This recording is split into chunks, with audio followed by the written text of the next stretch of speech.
పసుపు తాడు ఒకటే మహాభాగ్యమై బ్రతుకుతుంది పడతి పతే లోకమై. మగని మంచి కోసం పడే ఆర్తిలో సతిని మించగలరా మరే ఆప్తులు.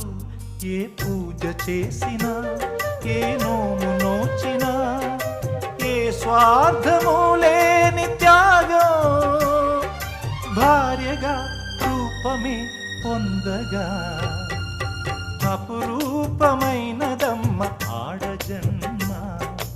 ఆ జన్మకు పరిపూర్ణత ఇల్లాలమ్మా.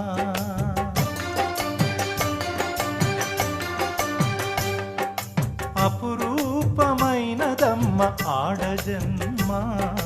ఆ జన్మకు పరిపూర్ణత